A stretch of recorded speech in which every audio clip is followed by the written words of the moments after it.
menghadapi Vietnam di kandang mereka, Maidin National Stadium. Merupakan ujian pembuka untuk skuad Garuda yang akan menandakan bahwa mereka telah mencapai level yang lebih tinggi. Sebab selama hampir 20 tahun lamanya, tim Merah Putih tak sekalipun mampu menaklukkan Vietnam di markas utama mereka dari generasi ke generasi lainnya. Namun kini kutukan tersebut akhirnya terputus dan Indonesia pun terbukti makin meningkat setelah anak asuh Shin Tae-yong sanggup menaklukkan tim Nguyen dengan sangat mudah lewat kemenangan tandang 3-0. Lantas di balik progres positif itu, tak dapat dipungkiri bahwa andil para pemain naturalisasi sangat terasa di titik ini. Sebab dengan pengalaman mereka yang telah bermain di level serta sistem lebih tinggi, semakin melengkapi perkembangan bakat-bakat muda Indonesia yang akan segera beranjak ke generasi emas demi mimpi berkompetisi di ajang Piala Dunia.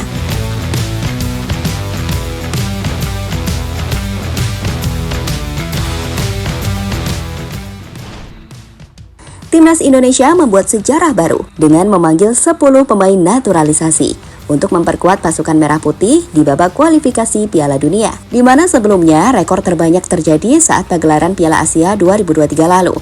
Kala itu Shin Tae-yong membawa 7 pemain keturunan untuk berlaga di ajang paling bergengsi se-Asia itu. Dan menariknya, Indonesia pun mampu melaju hingga babak 16 besar, yang merupakan awal positif sebelum melangkah ke level yang lebih tinggi nantinya.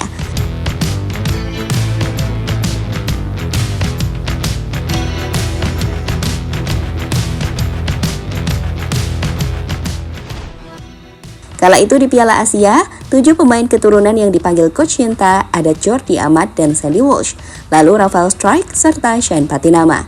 Selain itu Mark Locke, Ivar Jenner, dan Justin Hubner juga turut bergabung. Lantas melihat performa impresif mereka, seluruh nama selain Shane Patinama yang dibekap cedera kembali dipanggil guna memperkuat timnas di babak kualifikasi Piala Dunia. Selain itu, 4 nama tambahan juga menyusul demi memperkuat serta menambah variasi berbagai lini. Dari 4 nama tambahan tersebut, Jay Itses dan Nathan Choa-on akan mengisi lini pertahanan. Lalu Tom Haye akan menjadi jenderal lapangan tengah, serta Ragnar Uratmangun ditugaskan menambah daya gedor di sektor serangan.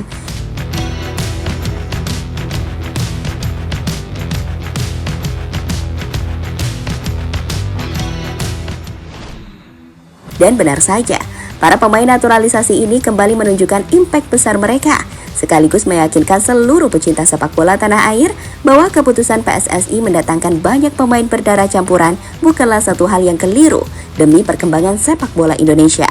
Lantas sejauh ini para pemain keturunan selalu melakukan tugas mereka dengan sangat baik. Dimulai dari Tom Haye yang langsung memberi dampak positif untuk lini tengah Indonesia, serta memberi assist untuk gol pembuka cepat di laga tandang menghadapi Vietnam.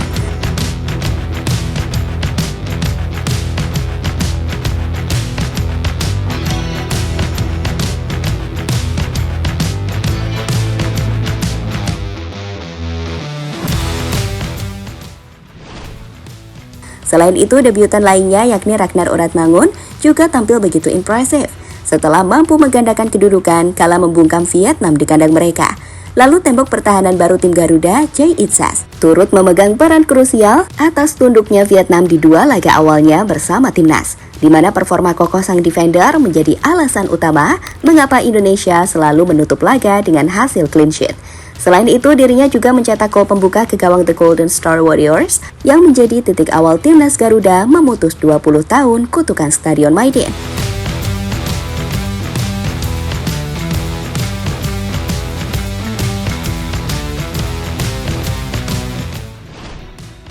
Selain 3 nama mencolok di atas, penampilan 7 nama lainnya juga tak kalah impresif tentunya. Seperti Rafael Strijk yang selalu agresif mencari momennya sendiri, lalu Nathan Noel, fullback yang tak kalah agresif dengan menjaga pertahanan, serta membantu lini serang sekaligus. Serta nama veteran karismatik seperti Sandy Walsh dan Jordi Amat, lalu Mark Locke, Ivar Jenner, serta Justin Hubner, yang selalu mampu menjaga performa apik mereka.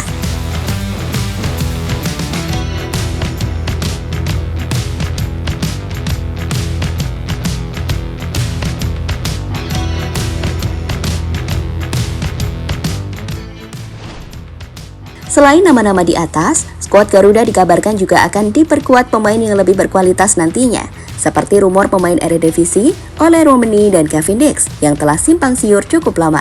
Lalu kini ada Michiel Gers dan Kelvin Verdonk yang akan mengisi lini pertahanan.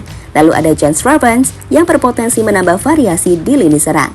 Sedangkan untuk posisi penjaga gawang sendiri, dua nama yakni Martin Paes serta Cyrus Margono tertarik untuk menambah persaingan di jantung pertahanan tersebut. Di sisi lain, meski banyak pro kontra yang hadir di tengah gencarnya PSSI menaturalisasi pemain keturunan, sejatinya mereka juga memiliki hak untuk membela timnas Garuda karena mengalir darah Indonesia di tubuh mereka. Dan jika diambil dari sisi positifnya, tentu motivasi serta daya juang putra daerah untuk menembus timnas akan semakin besar karena standar yang makin tinggi. Hal ini tentunya akan mempengaruhi kualitas skuad merah putih menjadi lebih baik di masa mendatang nanti.